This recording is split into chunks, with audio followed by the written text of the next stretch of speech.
Good morning. നമ്മൾ ബയോളജിയാണ് എടുക്കാൻ പോണത്. ബയോളജിയിൽ നെക്സ്റ്റ് ചാപ്റ്റർ 19ാമത്തെ ചാപ്റ്ററാണ് റീപ്രൊഡക്ഷൻ ഇൻ പ്ലാന്റ്സ്. അപ്പോൾ പ്ലാന്റ്സിൽ എങ്ങനെയാണ് റീപ്രൊഡക്ഷൻ നടക്കുന്നത് എന്നുള്ളതാണ് ഈ ചാപ്റ്ററിൽ നമ്മൾ കാണാനായിട്ട് പോണത്.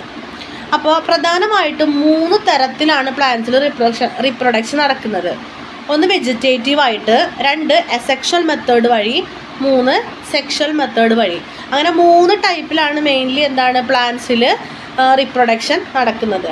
വെജിറ്റേറ്റീവ് എന്ന് പറയുമ്പോൾ മെയിൽസ് ആൻഡ് ഫീമെയിൽസ് ഗ്യാമറ്റുകളുടെ ഫ്യൂഷൻ ഒന്നും ഇല്ലാതെ പുതിയ സസ്യങ്ങൾ ഫോം ചെയ്യുക. അപ്പോൾ അത് വേണമെങ്കിൽ മാതൃസസ്യത്തിൽ നിന്നും പലതരത്തിൽ, ഇപ്പോൾ നമ്മൾ കൊള്ളിക്കാണെങ്കിൽ ഇത് ചെയ്യും, തണ്ടൊടിച്ച് കുത്തും. അപ്പോൾ അങ്ങനെയുള്ള ഒടിച്ച് കുത്തൽ വെജിറ്റേറ്റീവ് രീതിയിൽ. ഇനി ഹൈഡ്ര പോലുള്ള സസ്യങ്ങളിലാണെങ്കിൽ ബഡ്സ് ഫോം ചെയ്യും. മാതൃസസ്യത്തിൽ ഒരു ബഡ് ഫോം ചെയ്യും. ആ ബഡ് അവിടെ നിന്ന് ഡിറ്റാച്ച് ചെയ്ത് പോയിട്ട് പുതിയൊരു സസ്യമായിട്ട് വളരും. ഇനി അതല്ല, ചില സസ്യങ്ങളൊക്കെ ആണെങ്കിലോ ആ പ്ലാൻ ബോഡി മൊത്തം പല ഫ്രാഗ്മെൻറ്റുകളായിട്ട് ഡിവൈഡ് ചെയ്തിട്ട് ഓരോ ഫ്രാഗ്മെൻറ്റ് പുതിയ സസ്യങ്ങളായിട്ട് വളരും. അപ്പോൾ ഇങ്ങനെയുള്ള മെത്തേഡുകളെയാണ് നമ്മൾ വെജിറ്റേറ്റീവ് പ്രൊപ്പഗേഷൻ എന്ന് പറയാം. വെജിറ്റേറ്റീവ് പ്രൊപ്പഗേഷൻ മെയിൻലി ഫ്രാഗ്മെൻറ്റേഷൻ വഴി നടക്കുന്നുണ്ട്, ഫിഷൻ വഴി നടക്കുന്നുണ്ട്. ഈസ്റ്റിലൊക്കെ ആണെങ്കിൽ ഫിഷൻ വഴി ഒരു പാരൻറ്റ് സെല്ല് 2ആയി ഡിവൈഡ് ചെയ്തു, പിന്നെ ആ 2ആയിട്ടുള്ളത് ഓരോന്നും പിന്നെ 2ആയി ഡിവൈഡ് ചെയ്തു, അങ്ങനെ ഫിഷൻ നടക്കുന്നുണ്ട്. പിന്നെ ബഡ്ഡിങ് എന്ന് പറഞ്ഞാൽ പ്ലാൻ ബോഡിയിൽ ഒരു ബഡ് ഫോം ചെയ്യും. ആ ബഡ് അതിൽ നിന്ന് ഡിറ്റാച്ച് ചെയ്ത് പോയിട്ട് പുതിയ പ്ലാന്റായിട്ട് വളരും. ഇതൊക്കെയാണ് പ്രധാനപ്പെട്ട വെജിറ്റേറ്റീവ് റീപ്രൊഡക്ഷൻ്റെ മെത്തേഡ്സ്. ഇനി വരുന്നത് അസെക്ഷൽ റിപ്രൊഡക്ഷനാണ്. അസെക്ഷൽ റിപ്രൊഡക്ഷൻ എന്ന് പറയുന്നത് സെക്ഷൽ ആയിട്ടുള്ള ഫ്യൂഷനൊന്നും നടക്കാതെ എസെക്ഷൽ ആയിട്ടുണ്ടാവുന്ന സ്പോറുകളാണ് അവിടെ ജെർമിനേറ്റ് ചെയ്യുന്നത്. എസെക്ഷൽ സ്പോറുകൾ വഴി നടക്കുന്ന റിപ്രൊഡക്ഷനാണ് അസെക്ഷൽ റിപ്രൊഡക്ഷൻ എന്ന് പറയുന്നത്. ഇനി അസെക്ഷൽ റിപ്രൊഡക്ഷൻ എങ്ങനെയൊക്കെയാണ് നടക്കണേന്ന് നോക്കാം. അതിലൊന്നാണ് അപ്പോമിക്സിസ് എന്ന് പറയുമ്പോൾ അതൊരു അസെക്ഷൽ റിപ്രൊഡക്ഷൻ മെത്തേഡാണ്. ഇവിടെ സീഡ് ഫോം ചെയ്യുന്നത് ഒരു പോളിനേഷനോ അല്ലെങ്കിൽ ജെർമിനേഷനോ ഒന്നും ഇല്ലാണ്ട് സീഡ് ഫോം ചെയ്യുക. സാധാരണ പൂമ്പൊടി വന്നിട്ട് പൂവിൽ വീണിട്ട് അതിൽ നിന്നൊക്കെയാണ് വിത്തൊക്കെ ഉണ്ടാവുന്നത്. പക്ഷെ അങ്ങനെ ഒരു പോളിനേഷനൊന്നും ഇല്ലാണ്ട് വിത്ത് ഫോം ചെയ്യണതിനെയാണ് അപ്പോമിക്സിസ് എന്ന് പറയുക. അതൊരു അസെക്ഷൽ റിപ്രൊഡക്ഷൻ മെത്തേഡാണ്. ഇനി അതുപോലെ തന്നെ അസെക്ഷൽ സ്പോറുകൾ എന്ന് പറയുമ്പോൾ സൂസ്പോറുകൾ 2 തരത്തിലുണ്ട്.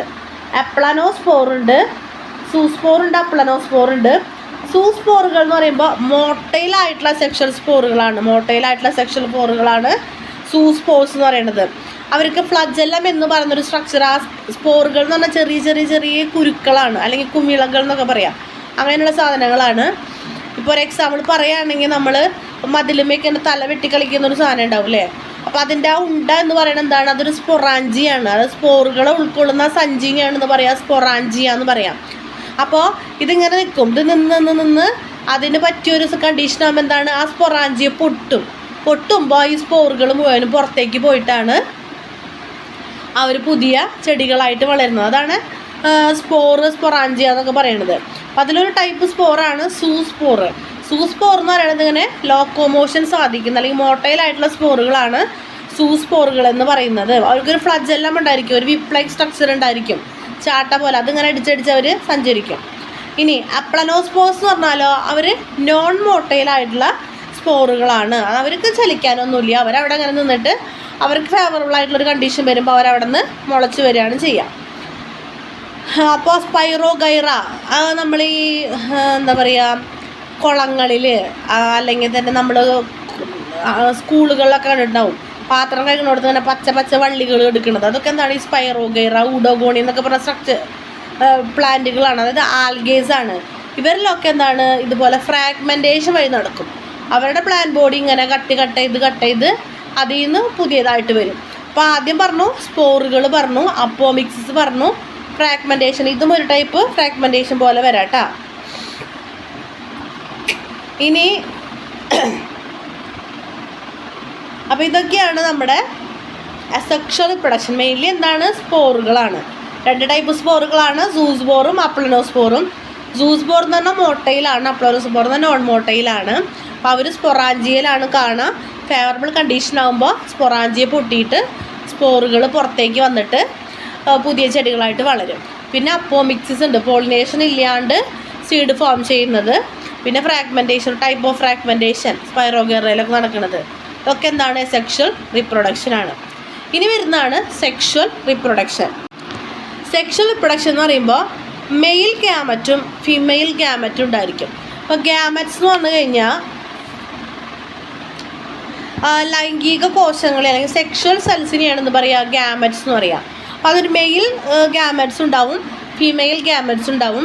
ഇവർ രണ്ടുപേരും കൂടെ ഫ്യൂസ് ചെയ്തിട്ട് സൈഗോട്ട് ഫോം ചെയ്യും. ഈ സൈഗോട്ടാണ് പിന്നീട് വളർന്ന പുതിയ സസ്യങ്ങളായിട്ട് വരുന്നത്. ഈ ഒരു ടൈപ്പ് റീപ്രൊഡക്ഷനെയാണ് നമ്മൾ സെക്ഷൽ റീപ്രൊഡക്ഷൻ എന്ന് പറയുന്നത്. അപ്പോൾ ഒരു സെക്ഷൽ റീപ്രൊഡക്ഷൻ നടക്കണമെങ്കിൽ 2 സെൽസ് ആവശ്യമുണ്ട്, അല്ലെങ്കിൽ 2 സെക്ഷൽ സെൽസ് ആവശ്യമുണ്ട്. ഏതൊക്കെയാണ്? ഒരു മെയിൽ ഗ്യാമറ്റും വേറൊരു ഫീമെയിൽ ഗ്യാമറ്റും.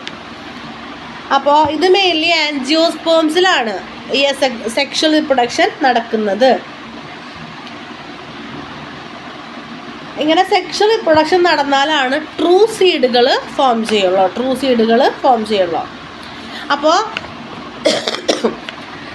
സെക്ഷൽ റീപ്രൊഡക്ഷൻ നടക്കണമെങ്കിൽ ഇപ്പോൾ എല്ലാ പ്ലാന്റുകളിലും എന്താണ് ഈ മെയിൽ പാർട്ട് ഒരു സ്ഥലത്ത്, ഫീമെയിൽ പാർട്ട് വേറെ ഭാഗങ്ങളൊക്കെ ആയിരിക്കും, വേറെ പൂക്കളൊക്കെ ആയിരിക്കും. അപ്പോൾ പ്ലാന്റ്സിൻ്റെ കേസിൽ സെക്ഷൽ റീപ്രൊഡക്ഷൻ നടക്കണമെങ്കിൽ എന്ത് വേണം? മെയിൽ ഗ്യാമറ്റ്സ് ഫീമെയിൽ ഗ്യാമറ്റ്സിൻ്റെ അടുത്തേക്ക് എത്തണം. അതെത്താനുള്ള വഴികളാണ് പോളിനേഷൻ എന്ന് പറയുന്നത്. പോളിനേഷൻ അതായത് പൊള്ളൻ ഗ്രെയിൻസ് ആണ് മെയിൻ ഗ്യാമറ്റ് ആവുക. പൂമ്പൊടിയാണ് മെയിൽ ഗ്യാമറ്റായിട്ട് വരുന്നത്.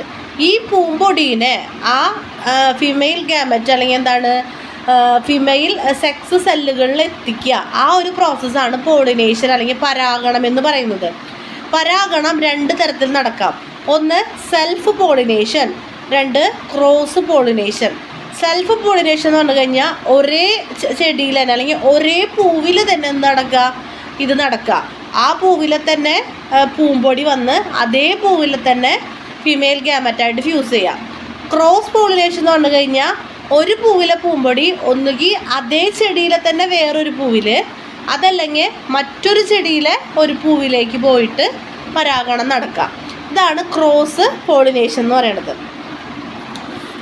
ഇനി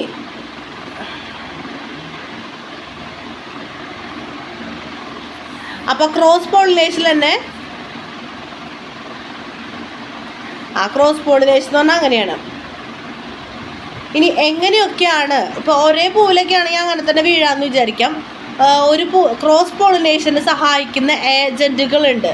ആ ഏജൻറ്റുകളാണ് കാറ്റ്, ഷഡ്പദങ്ങൾ, വാട്ടർ, റെപ്റ്റൈൽസ് ഒക്കെ എന്താണ് ഇതുപോലെ ക്രോസ് പോളിനേഷന് സഹായിക്കുന്നതാണ്. ഒരു എക്സാമ്പിൾ പറയുകയാണെങ്കിൽ ഒരു വണ്ട് വന്ന് ഒരു പൂവിൽ നിന്ന് തേൻ കുടിക്കുകയാണ്. അപ്പോൾ ആ തേൻ കുടിക്കാൻ അതവിടെ ഇരിക്കുമ്പോൾ അതിൻ്റെ കാലുമ്മ ആ പൂവിലെ പൂമ്പൊടി പറ്റി പിടിക്കും. എന്നിട്ട് ഈ വണ്ട് പോയിട്ട് മറ്റൊരു പൂവിൽ പോയിരുന്നിട്ട് തേൻ കുടിക്കുകയാണ്. അപ്പോൾ ആ പൂമ്പൊടി എന്താണ് ആ പൂവിലെത്തൂലോ. ആ പൂവിലെ സ്റ്റിഗ്മയിൽ വീണിട്ട് അതെന്ത് ചെയ്യും? അതിൻ്റെ ഫീമെയിൽ കോശങ്ങളിലേക്ക് പോയിട്ട് അവിടെ പരാഗണം നടക്കും, ഫെർട്ടിലൈസേഷൻ നടക്കും. അപ്പോൾ ഇങ്ങനെ സഹായിക്കുന്ന ഏജൻറ്റുകളുണ്ട്. അതിൽ ഓരോ ഇപ്പോൾ വിൻഡ് വഴി നടക്കുന്ന പോളിനേഷൻ ഒരു പേര് പറയും. അങ്ങനെ പേരുകളൊന്നും ഓർത്തിരിക്കണം. വിൻഡ് വഴി നടക്കുന്ന പോളിനേഷനാണ് അനിമോഫില്ലി.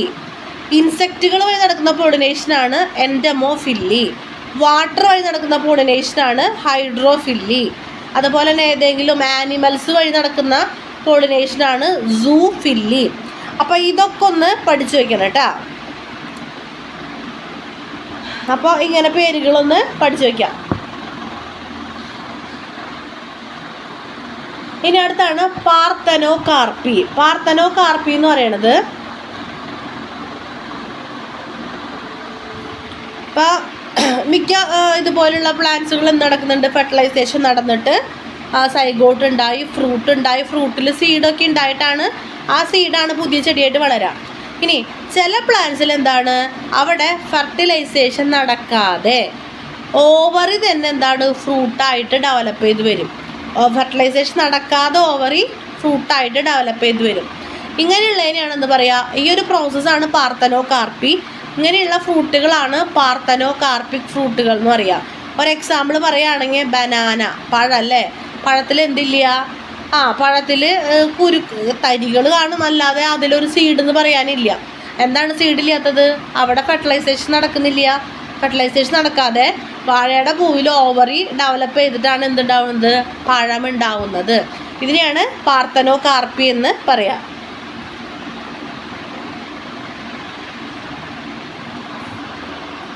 നമ്മൾ നാച്ചുറലായിട്ട് നടക്കുന്ന റീപ്രൊഡക്ഷനുകളെ കുറിച്ച് പറഞ്ഞു അല്ലേ. ഇനി നമ്മൾ ആർട്ടിഫിഷ്യലായിട്ട് എന്താണ് പ്ലാന്റ്സിൽ റീപ്രൊഡക്ഷനുകൾ നടത്തും. നമ്മൾ വാസ്റ്റായിട്ട് ഉൽപ്പാദിപ്പിക്കേണ്ട അവസ്ഥകൾ വരുമ്പോൾ അല്ലെങ്കിൽ നമ്മുടെ എളുപ്പത്തിന് വേണ്ടിയിട്ടൊക്കെ നമ്മൾ എന്താണ് പലതരത്തിലുള്ള പരീക്ഷണങ്ങൾ നടത്തും. അതിൻ്റെ ഭാഗമായിട്ട് നമ്മൾ ആർട്ടിഫിഷ്യലി പല റീപ്രൊഡക്റ്റീവ് മെത്തേഡുകൾ കൊണ്ടുവരുന്നുണ്ട്. അപ്പോൾ അതിൽ ഒന്നാമത്തെയാണ് കട്ടിങ്. കട്ടിങ് എന്ന് പറഞ്ഞാൽ ഒന്നുമില്ല, എന്താണ് ആ പ്ലാന്റിൻ്റെ ബ്രാഞ്ചുകൾ കട്ട് ചെയ്തിട്ട് മുളപ്പിച്ച് പുതിയ പ്ലാന്റ് ഉണ്ടാക്കുക. നമ്മൾ കൊള്ളിയിൽ ബൊഗൻവില്ല, മുല്ല അങ്ങനെയുള്ള ചെടികളിലൊക്കെ നടക്കുന്ന എന്താണ് റോസും ഒക്കെ എന്താണ് കട്ടിങ്. ഇനി അടുത്താണ് ലെയറിങ് എന്ന് പറയുന്നത്. ഈ ലെയറിങ് എന്ന് പറയുന്നത് ഇപ്പോൾ ഒരു തണ്ട്, ആ തണ്ടിൽ നമ്മൾ അതിന് വേണ്ട സാധനങ്ങളൊക്കെ കൊടുത്തിട്ട് ഇങ്ങനെ മിഠായിയുടെ ഷേപ്പിൽ കെട്ടിവെക്കുമ്പോൾ അതിൻ്റെ 2 സൈഡുകളിൽ നിന്നും വേരുകൾ മുളച്ച് വരും. എന്നിട്ട് അതിന് നമ്മൾ ഡിറ്റാച്ച് ചെയ്തിട്ട് പുതിയ പ്ലാന്റ് ആക്കിയിട്ട് വളർത്തിയെടുക്കാം. പിന്നെ പറഞ്ഞാൽ ഗ്രാഫ്റ്റിംഗ് ആണ്. ഗ്രാഫ്റ്റിംഗ് എന്ന് പറയുമ്പോൾ പല എന്താണ് സ്വഭാവമുള്ള 2 ചെടികളിൽ നിന്നും നമുക്ക് ഇഷ്ടമുള്ള ഒരു ചെടി ഉണ്ടാക്കിയെടുക്കാം. അതായത് ഒരു ചെടി എന്ന് പറയുമ്പോൾ ഇപ്പം മാവിൻ്റെ കേസ് പറയും, നമ്മൾ ഒട്ടുമാവുകളിൽ നിന്ന് കേട്ടിട്ടുണ്ടാവും അല്ലേ. ഇപ്പോൾ ചില ചെടികൾ എങ്ങനെയാണ്, ചില മാവുകൾക്ക് നല്ല മധുരമായിരിക്കും, ചില മാവുകൾ എന്ന് പറഞ്ഞാൽ പെട്ടെന്ന് കായ്ക്കും. അപ്പോൾ അങ്ങനെ 2 ഗുണങ്ങൾ നമുക്ക് വേണമെന്ന് വിചാരിക്കാം. അപ്പോൾ ആ 2 ഗുണങ്ങളുള്ള മാവിൻ്റെ തണ്ടുകൾ നമ്മൾ എന്ത് ചെയ്യും, ഒരു പ്രത്യേക രീതിയിൽ ഒട്ടിച്ച് വെച്ച് കഴിഞ്ഞാൽ അവിടെ നിന്നുണ്ടാവുന്ന പുതിയ ചെടിക്ക് എന്താണ് ഈ 2 ഗുണങ്ങൾ ഉണ്ടായിരിക്കും.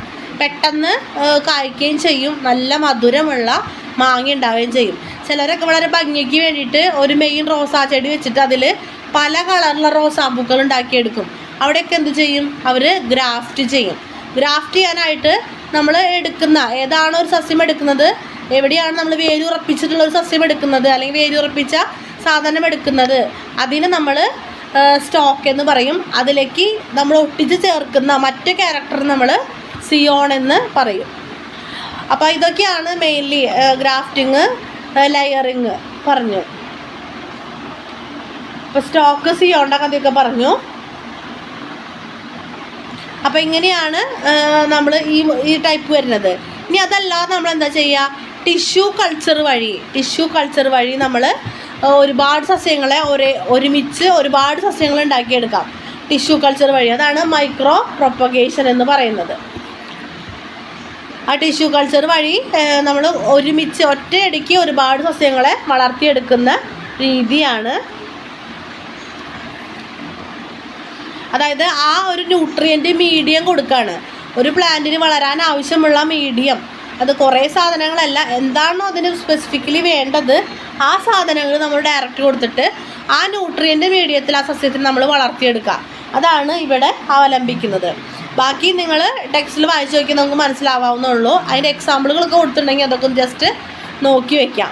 അപ്പോൾ ഇത്രയാണ് നമുക്ക് പഠിക്കാനുള്ളത് ഈ ചാപ്റ്ററിൽ. വളരെ സിമ്പിളാണ്, നല്ലോണം വായിച്ച് മനസ്സിലാക്കിയിട്ട് പഠിക്കാം. Thank you.